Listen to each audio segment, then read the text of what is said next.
Alors, aujourd'hui, nous allons voir les moteurs asynchrones. Les moteurs asynchrones qu'on a un petit peu partout dans l'atelier, qu'on utilise très souvent dans l'industrie, enfin plus que souvent dans l'industrie car c'est des moteurs fiables, faciles à entretenir, performants.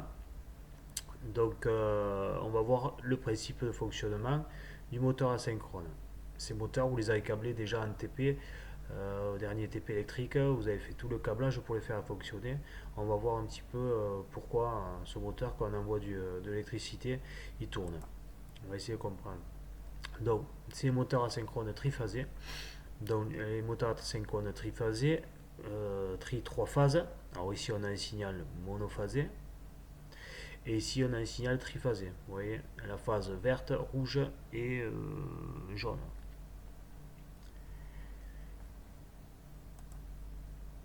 Alors, quand on alimente une bobine avec un champ magnétique, avec un courant alternatif, et bien, en fait, il va se créer ici un champ magnétique qui va passer dans un sens et l'autre selon si la période est positive ou négative. Et on va utiliser ça donc pour créer un champ magnétique tournant. Donc, au lieu d'utiliser une bobine, on va utiliser trois bobines, espacées chacune de 120 degrés, hein, qu'elles soient écartées chacune au même angle. Donc, ces bobines, quand on va les alimenter une phase par bobine, phase 1 ici, phase 2, phase 3, elles vont créer un champ magnétique. Ce champ magnétique, si on fait si on les additionne, ces champs magnétiques, ça va donner un champ résultant. Celui-là, là, en flèche rose. Et donc, on va mettre au centre un rotor métallique. Et dans ce rotor, en fait, quand il est soumis à un champ magnétique qui bouge, qui tourne, et bien ça va créer ici une force électromagnétique et ça va entraîner ce rotor en rotation.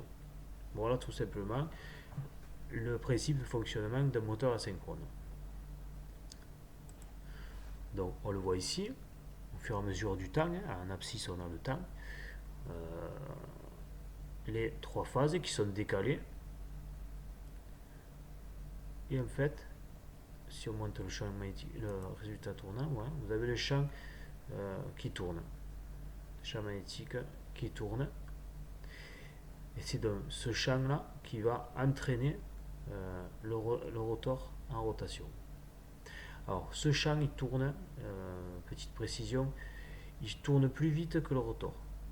C'est-à-dire légèrement plus vite. Et cette différence de vitesse, en fait, ça s'appelle le glissement. C'est pour ça que ces moteurs-là s'appellent des moteurs asynchrones. Parce que le rotor ne tourne pas tout à fait à la même vitesse que le champ tournant. Sinon, ils s'appelleraient des moteurs synchrones qui existent mais qu'on ne va pas voir. Alors, de quoi est constitué ce moteur? Quand on le regarde, on a des petits traits là, c'est la carcasse à ailettes qui permettent de refroidir le moteur. Enfin, dissipation thermique. Faire comme ça des moteurs qui sont alimentés, évidemment, tout ce qui est électrique, ça chauffe donc ça permet d'évacuer un peu les chaleurs. Arbre claveté. Claveté, c'est l'arbre sur lequel on va fixer la charge que va entrer notre moteur, un tapis, ventilateur, pompe, etc. Un stator bobiné, alors c'est tout le cuivre que vous voyez à l'intérieur de ce moteur, sur les parois extérieures plutôt. Donc c'est là où il y a les trois bobines qu'on a vues précédemment, qui sont entremêlées là-dedans, et qui vont permettre de créer le champ magnétique tournant. Le rotor, c'est ce qui va se mettre à tourner quand il va être soumis au champ magnétique tournant.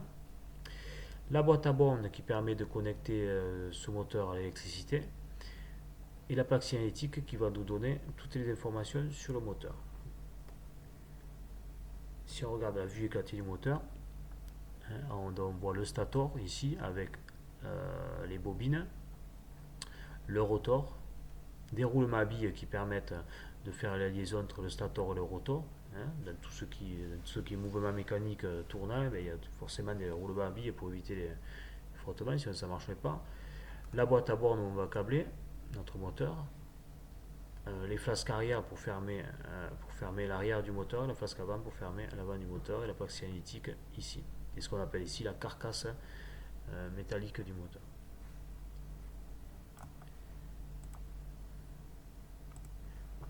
Donc, sur la plaque signalétique, on va voir plusieurs, plusieurs informations. Hop, ah, là, je me suis perdu là. Plaque signalétique, attendez, je reprends, moteur. Hop, voilà, plaque signalétique du moteur.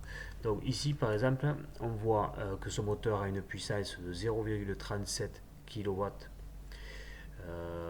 ce qui équivaut à 0,5 chevaux. Chevaux, c'est une unité de puissance, hein, comme on a sur les voitures, etc. Il tourne à 1390 tours par minute, à une fréquence 50 Hz, puisqu'en France, la fréquence du réseau est à 50 Hz. 3 pH, ça veut dire 3 phases, triphasé. Le COSFI, c'est un facteur de puissance, mais pour l'instant, je ne vais pas vous embêter avec ça. Le rendement du moteur, c'est par rapport à ce qu'il fournit en énergie mécanique par rapport à ce qu'il absorbe. Donc, un petit rendement, celui-là, 65%, normalement, c'est quand même un peu plus haut. 220 volts. Si on le pilote en 220 volts, si on l'alimente en 220 volts triphasé, il va falloir le coupler en triangle, on verra ça plus tard. Si on l'alimente en 380 volts triphasé, il va falloir le coupler en étoile. En 220 volts, il consomme 2,1 ampères. En 380 volts, 1,2 ampères. Voilà sur les infos de ce moteur. Pour choisir le couplage du moteur, en fait, ça va dépendre de la tension de réseau qu'on a. C'est-à-dire qu'ici, si on a une tension réseau 400 volts, pour l'instant retenez ça dans l'atelier, on a du 400 volts triphasé, et bien ce moteur, on aura le couplé en étoile. Voilà. On aurait eu du 230 triphasé, il aurait fallu le coupler en triangle. Donc un couplage étoile, en fait c'est tout simplement, sur ce moteur on a des barrettes à l'intérieur, et le couplage étoile, on va mettre les barrettes comme ceci. Les alimentations des phases vont venir ici, et en face, les trois borniers qu'on a, on met les barrettes comme ça. Ça serait un couplage triangle, on alimente toujours par le bas, mais on met trois barrettes qui relient dans ce sens. Donc, un petit truc pour se rappeler, c'est que triangle, 3 barrettes. Étoile, c'est l'autre. Donc voilà pour les couplages et ce moteur asynchrone.